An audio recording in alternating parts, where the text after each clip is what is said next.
Good morning, everyone. Of course, my name is Dr. Julie Two Moon. It's so awesome to be here with you guys.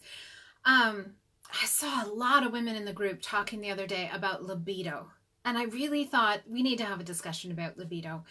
It is such an important topic, and it's such a big part of our life, and yet, like repeatedly, we hear and see the experience of people, and especially women over 40, where it starts to really decline in a lot of cases, and there's a big suffering that happens. It's the suffering for partnerships, so both sides of the partnership really suffer under the effect of low libido, men and women. I know that men who have partners with women who lose their libido and find it to be more of an arduous task. I hear all the time from those men that they just feel like it's them, that they're not wanted, that they're not needed, that the spark in the relationship is gone. And then I hear from the women going, it's not that. I just have no desire. Like it's like not the person. It's like an actual fact of desire. And unfortunately, so many people suffer in this space for like the rest of their life. I mean, I've heard women saying, in their 50s, like, I just assume that part of my life is over. And it's the saddest thing because that doesn't have to be the case, but it's not what you think. So a lot of people get duped into thinking that this is just like an estrogen, progesterone, testosterone deal. I even see I belong to a number of chats that are for, real naturopathic doctors who have gone to the big accredited schools like I did. And I've seen, practitioners saying, I don't get it. I've given this client testosterone. How come her libido isn't returning? And it's because it's not just about hormones. The hormones are like an offshoot of a much bigger issue. So let me just explain it. Let me break it down. When we lose libido, it's because, first and foremost, your body thinks that you're existing in a state of panic and stress. I don't care if you think, no, that's not where I'm living. I'm happy and calm and peaceful and content. I can tell you from 20 years of experience that that is where you're living. At least your cells are living there, your organs are living there, your brain is living there. And the odds are if you don't feel it, it's because you've adapted. You've adapted to that being the norm. So now this is normal and it's actually a relaxed state. And the problem is that this panic, stress state on the part of the body. I mean, if you even just think of it from a logistical standpoint, if our body thinks that we're in a desperate situation, is sex at the top of the list? No, it never will be. Sex is not something that our body prompts us to get interested in if it thinks that we're in danger or we're in a really scary situation. And that's what stress is to your nervous system, whether it's a really stressful job, whether it's internal stress because the internal conversations in your life, whether it's, having 60 million things on your to-do list, whether it's working 12-hour days and sleeping 5 hours and trying to keep up with the house and trying to keep up with this and that. Doesn't matter. See, the funny thing is that your nervous system doesn't know the difference.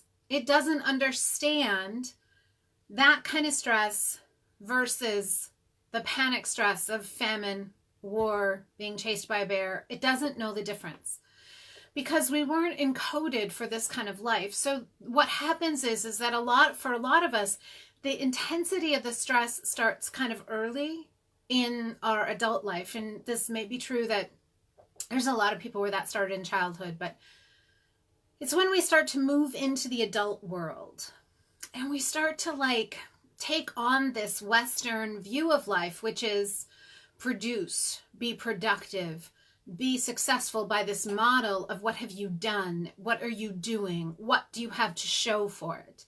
And then, so that prompts us to start to ignore biological impulse. When we're in that phase, and our body says, hey, could we take a day off and rest? The guilt starts in. Oh yeah, but if I rest, then I don't get these other 15 things done. And then I'm not the superwoman. I'm not this really successful person. So it starts usually in high school now. It used to be maybe in their 20s, but now it's about high school. So by the time you hit your 40s, and good gracious, the 50s, not only Have you unknowingly burned through every reserve pool that you have, but you're still doing it and there's nothing replacing it? So from a Chinese medicine perspective, this is really important because that reserve qi is your kidney qi. It is the deepest level of the body.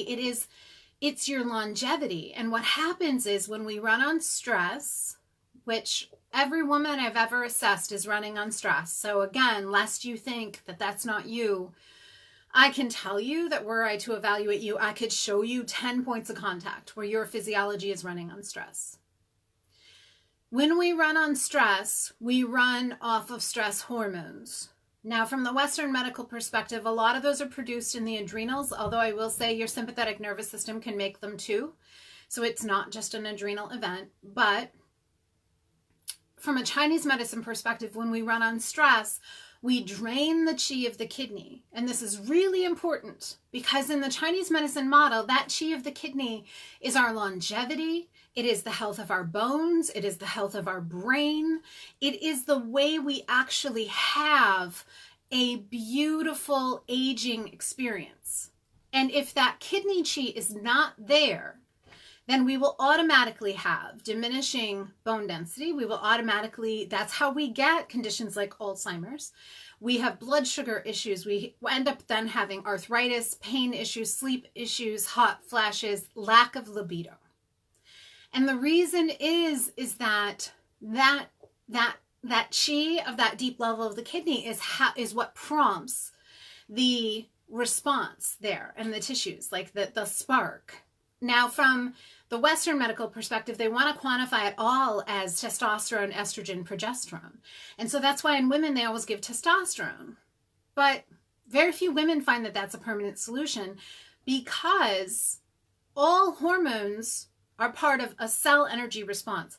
And if your cells have no energy, giving something that is going to urge that further is not going to correct the problem. It's going to give a temporary Band-Aid. The reality is that libido comes back and begins to be healed when the cell energy patterns are healed, when your body exits the state of panic, when your cells feel like they can actually make energy, when your cells feel like you're actually resting, when your cells feel like there's space to think about something other than survival. And yet no one wants to address that because it's hard. I mean, if I can just be brutally honest, you have to know how to biochemically repair the cells. You have to work on the emotions, the mind, and the spirit. It is not a one focal thing. And I get it because I hear from women all the time, like, isn't there just a pill I can take for that? Isn't there an MLM who has like a special, program for libido where I take some shakes and I swallow some pills and like I'm good?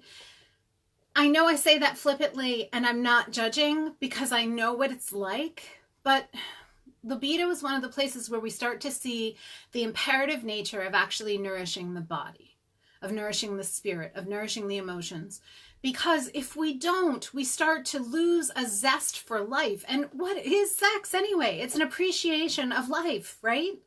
It's an experience where we get to feel this sort of spark and connection. And I know in marriages, when that starts to fall apart, and partnerships where that starts to fall apart, people start to feel really distant. It's also a place where we humanly connect to each other. And when people lose that, they start to watch this thing decline in their life. And it's never alone. It's always paired with, insomnia, fatigue, weight gain, digestive issues, inflammatory issues, autoimmune issues. They always go together because that was not a one-off issue. It was, again, a representation of the totality of the cell systems. And as those cell systems relate to the energy production, our emotional states, our mental states, it's all connected. So the totality of the body has reached a place where there's no longer energy to drive that particular activity. Because trust me, your body's going to give that one up way before it gives up others. Because it's not essential. You need your heart to work. You need to be able to digest. You need to be able to produce urine. You need to be able to breathe. You need your brain to work. Your body is every day making decisions based on the energy available, what things you've got in place to help restore the balance, and what you've got on the table of what needs to be done. If the equation, which it does for most people, looks like Well, there's nothing repairing the cell energy pathways. There's nothing restoring the balance of the reserve energy. We've got 10 things on the list of what must be done, and we're already at a baseline energy function. Guess what? Sex starts to falter. Now, you're also going to see sleep falter, and I know that that one doesn't seem like it should be, but here's the truth. In order to sleep soundly, you also have to have the ability to produce enough energy that your body can exist in a suspended state and do tons of repair work. And that's why we often see libido and sleep.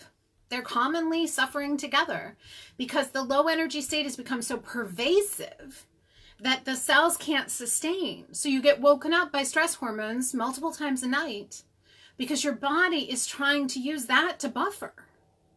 It becomes complicated quickly, and that's why you're not going to find like some powder potion shake mix that's going to fix that. You're not going to find the one magic supplement that somebody has put out with their amazing research is going to fix that. That's why you can't throw testosterone at it. That's why you can't throw estrogen and progesterone at it.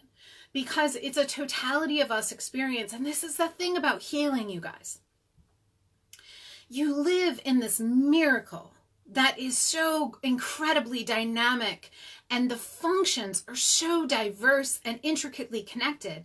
And libido is just one grave example because we notice it, because it creates a lot of arguments in our relationship and we don't feel good missing out. And then we start to become apathetic to it. Like, oh, whatever, who needs that anyway? It was a lot of work. I mean, I've heard those comments, but it's never that alone. And the fact is it's a great call to action.